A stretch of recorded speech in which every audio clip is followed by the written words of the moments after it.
तो डियर, आपने मेरे चैनल पे फर्स्ट बार आए हो, कितना अच्छी बात है। प्यार से जाओ मेरे चैनल को सब्सक्राइब करो।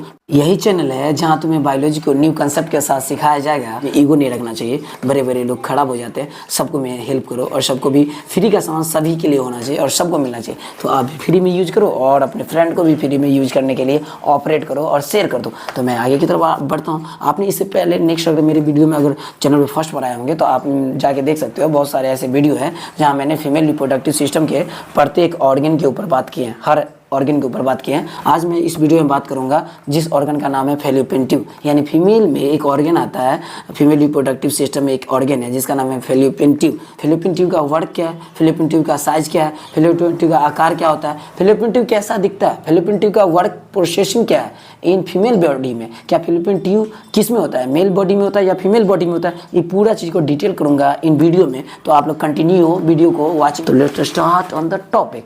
तो आपने देखा ये टॉपिक जो है इसके बारे में बात करूंगा फैलोपियन ट्यूब। ये फैलोपियन ट्यूब के ऊपर बात करने वाला हूँ, जहाँ जानूंगा फैलोपियन ट्यूब क्या है और फैलोपियन ट्यूब का आकार कैसा होता है, फैलोपियन ट्यूब इंपोर्टेंट क्या हो, क्यों इंपोर्टेंट है। यानी फैलोपियन ट्यूब जो फीमेल में है, फैलोपियन ट्यूब वो फैलोपियन ट्यूब ये जो फीमेल में जो फैलोपियन ट्यूब है वो ना मैथुन के लिए है और ना मैराथन के लिए है, ना पैराटन के लिए है।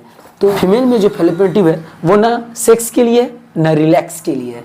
वो फैलोपियन ट्यूब है ओनली फॉर स्पर्म यानी शुक्राणु अंडाणु के मिलन के लिए। तो फैलोपियन ट्यूब में शुक्राणु अंडाणु अपने लोग का एक हनीमून होता है, उनका मिलन होता है। वहाँ पे दोनों आपस में हग करते हैं, आपस में वहाँ पे जाके वो किस करते हैं और इस तरह से फैलोपियन ट्यूब से होते हुए यूट्रस में चले जाते हैं शुक्राणु अंडाणु मिलते हुए। तो मैं कुछ रीड करता हूँ जिसके कारण फैलोपियन ट्यूब के डिटेल को आप समझ पाओगे। फैलोपियन ट्यूब हमेशा फीमेल में होता है, मेल में नहीं होता है। मेल मतलब होता है जेंट्स, फीमेल मतलब होता है गर्ल, औरत होता है। तो याद रखिएगा, जिसको हमने हिंदी में फीमेल का मतलब हो गया हिंदी में मादा और मेल का मतलब हो गया हिंदी में नर होता है। अभी मैं बात कर रहा हूँ female structure, female reproductive class के बारे में मैं बात कर रहा हूँ। जिस क्लास के टॉपिक है उसका स्टूडेंट होता है, ऑटोमेटिक आपको समझ में आ जाएगा या तो जूनियर को समझ में आ जाएगा। उनके बारे में देखो, ये एक जोड़ी चौड़ी नलिकाएं हैं जो अंडाशय के ऊपरी भाग से जुड़कर नीचे की ओर जाती है और अंत में गर्भाशय से जुड़ जाती है। प्रत्येक फैलोपियन ट्यूब नलिका का शीर्ष भाग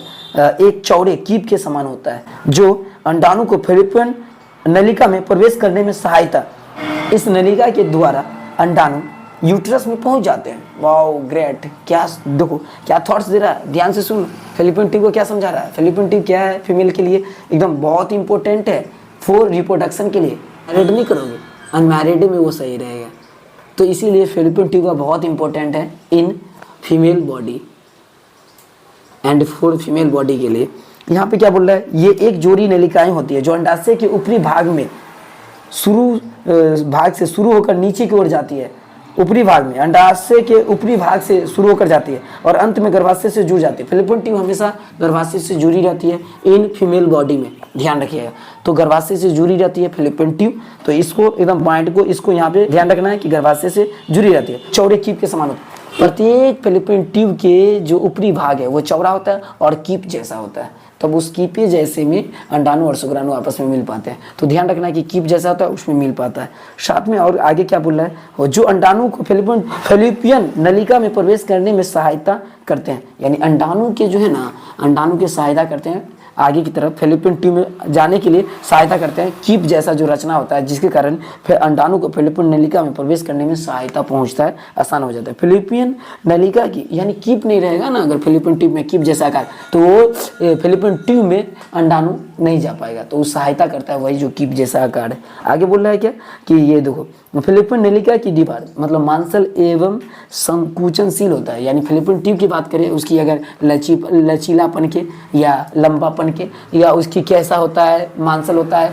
या वो बोन्स फुल होता है, तो ये है फैलोपियन ट्यूब मांसल होता है और लचीला होता है, संकुचनशील होता है। तो वो एक नस के टाइप होता है, तो ऑटोमेटिक संकुचनशील होता है और उसके तरह की होती है जो अंडाणु को फैलोपियन नलिका में नीचे की ओर बढ़ने में सहायता देती है। इस नलिका के द्वारा अंडाणु गर्भाशय में पहुंच जाता है। फैलोपियन ट्यूब नहीं रहेगा तो शुक्राणु अंडाणु जब मिलेगा तो गर्भाशय में जाएगा कैसे, तो फैलोपियन ट्यूब के द्वारा वो गर्भाशय में जा पाता है। उसे इतना सारा बेनिफिशियल है फॉर फीमेल बॉडी के लिए। एक क्या कि उसकी मांसल संकुचनशील रचना है, दूसरी क्या गर्भाशय से जुड़ी रहती है, तीसरी क्या वो उसमें चौड़ा और कीप जैसा रचना होता है। और फैलोपियन ट्यूब बहुत इंपॉर्टेंट है जिसमें शुक्राणु अंडाणु मिल पाता है। और चौथा पॉइंट क्या आपने देखा कि यूट्रस में जो अंडाणु जा पाता है, तो वो सिर्फ फैलोपियन ट्यूब के द्वारा ही जा पाता है, दूसरा कोई रास्ता नहीं क्यों जा सकता है। तो फैलोपियन ट्यूब के द्वारा ये प्रोसेस कंप्लीट हो पाता है। फैलोपियन ट्यूब के बारे में डिटेल में और डीप में समझा, इसके लिए आप लोग को तो बनता है कि एक लाइक हो, साथ में फ्रेंड के साथ शेयर हो, और प्यार से कैसा लगे, क्या समझ में आया है नहीं तो कमेंट कर सकते हो। फिर मैं नेक्स्ट वीडियो मिलेंगे तो डीप में और डिटेल में फिर नेक्स्ट फीमेल रिप्रोडक्टिव सिस्टम के ऑर्गन के बारे में जानेंगे डिटेल के साथ। तो थैंक्स फॉर, तब तक के लिए आप सभी को थैंक्स फॉर वॉचिंग।